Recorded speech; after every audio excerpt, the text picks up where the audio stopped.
Você acredita que uma pessoa vai para o inferno simplesmente porque fez coisas ruins? Então eu quero te fazer uma pergunta muito mais perturbadora. Como uma pessoa consegue chegar ao ponto de rejeitar Deus sabendo que existe um caminho de volta? Porque talvez o inferno não começa depois da morte, talvez ele comece muito antes. E hoje eu quero falar de uma coisa que muita gente prefere evitar. Não quero falar do inferno como desenho animado, não quero falar de Satanás sentado em um trono cercado por demônios, porque quando você abre a Bíblia, a história é muito mais perturbadora e assustadora, e muito mais séria. Talvez você nunca tenha percebido isso. Satanás não é o dono do inferno. Ele não é o rei daquele lugar. Ele não está sentado em um trono governando os condenados. Pelo contrário, Jesus fala de um fogo eterno preparado para o diabo e seus anjos. E no Apocalipse, Satanás é lançado no lago de fogo, ou seja, o diabo não governa o julgamento, ele também será julgado. Então quem manda no inferno? A resposta bíblica é muito mais assustadora. Deus é o juiz. E talvez essa seja uma das partes mais desconfortáveis dessa história. Porque se Deus é o juiz, então não estamos falando de um lugar onde o mal venceu. Estamos falando do julgamento final do mal. Mas agora vem a pergunta que realmente interessa.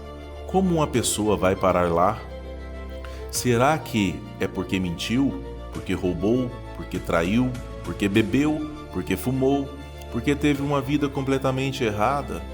Se fosse simplesmente uma lista de pecados, quem poderia escapar? A própria Bíblia apresenta o pecado como um problema muito mais profundo. Não é apenas aquilo que você faz, é aquilo que você escolhe ser. A direção da sua vida é aquilo que você coloca acima de Deus. Aqui começa uma das partes mais polêmicas. Imagina uma pessoa que durante toda a vida recebeu oportunidade para mudar. Alguém aconselha, alguém perdoa, alguém estende a mão, a consciência acusa, a vida dá sinais, a pessoa cai, levanta, cai novamente e ainda assim ela continua dizendo: eu não preciso de Deus.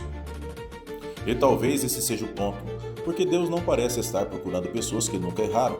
A Bíblia está cheia de pessoas que erraram, pessoas quebradas, pessoas violentas, pessoas que mentiram, pessoas que traíram, pessoas que fugiam, pessoas que chegaram no fundo do poço e mesmo assim mudaram. Então talvez a diferença não seja entre quem nunca pecou e quem pecou, talvez seja entre quem se arrepende e quem decide permanecer no mesmo caminho. Agora pense na quantidade de oportunidades que uma pessoa pode receber durante uma vida inteira. Uma conversa, uma perda, um nascimento, uma doença, uma porta que se fecha, outra porta que se abre, uma palavra de conforto, uma Bíblia esquecida em uma gaveta, uma pessoa dizendo: volta para Deus. Talvez você esteja assistindo esse vídeo justamente porque alguma coisa dentro de você ainda está procurando respostas. Talvez essa seja mais uma oportunidade, mas existe um problema. O ser humano pode dizer não, pode continuar, pode endurecer o coração, pode transformar o pecado em estilo de vida, pode chamar o certo de errado, pode chamar o errado de liberdade, pode passar anos fugindo daquilo que sabia que deveria enfrentar, até que chega o momento em que a pessoa não quer mais mudar. E essa é uma ideia assustadora.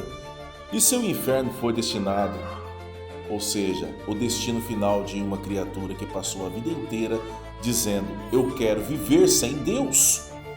Agora alguém pode perguntar: mas Deus não dá outra chance depois da morte?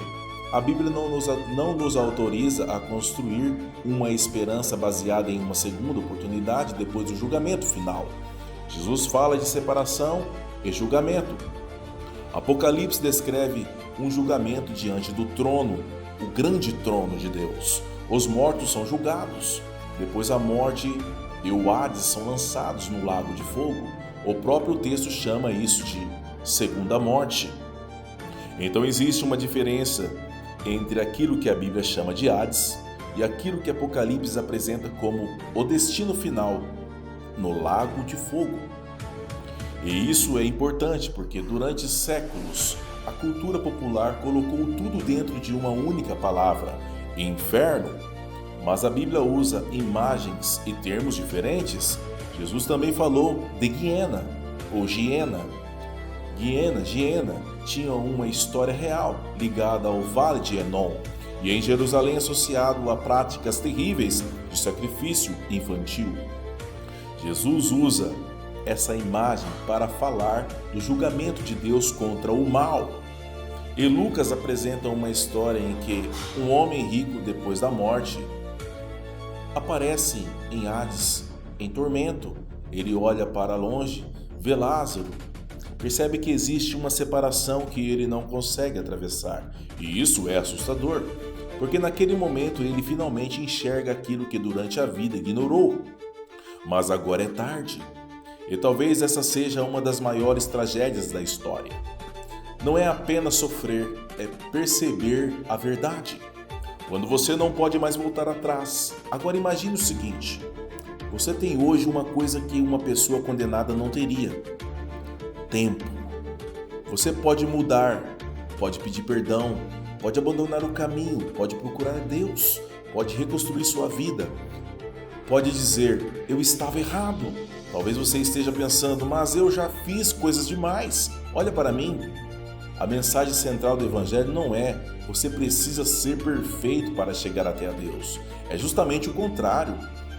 É que o ser humano precisa de redenção porque não consegue salvar a si mesmo. Por isso existe Cristo. Aqui chegamos à parte que pode incomodar tanto quem não acredita quanto quem diz acreditar. Porque talvez existam pessoas que falam muito sobre o inferno, mas vivem como nunca fosse morrer. Talvez existam pessoas que falam muito sobre o céu, mas não mudam absolutamente nada na própria vida. Conhecer versículos não significa necessariamente seguir Deus. Frequentar uma igreja não significa necessariamente ter um coração transformado. Repetir Deus é amor também não significa que podemos fazer qualquer coisa e esperar que nada tenha consequências. Porque o mesmo Jesus que falou de misericórdia também falou de julgamento. O mesmo Jesus que perdoou pecadores também chamou pessoas ao arrependimento. E talvez essa seja o equilíbrio que muita gente perdeu. Deus oferece misericórdia, mas a misericórdia não significa que o mal deixou de existir. Deus oferece o perdão, mas o perdão pressupõe arrependimento. Deus dá oportunidades, mas nossa vida não dura para sempre. Talvez essa seja a parte mais polêmica desse vídeo. Você não precisa cometer um crime monstruoso para destruir a sua vida espiritual.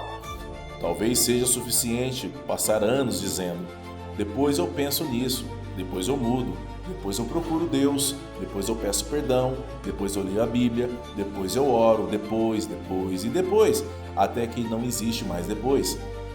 Talvez seja assim que algumas pessoas caminham para o inferno. Não em uma queda, mas em milhares de pequenas escolhas. Uma escolha de cada vez, um pecado justificado, um perdão recusado, uma consciência ignorada, uma verdade rejeitada, uma oportunidade desperdiçada, até que aquilo que um dia parecia errado começa a parecer normal. E aquilo que parecia normal começa a controlar a pessoa.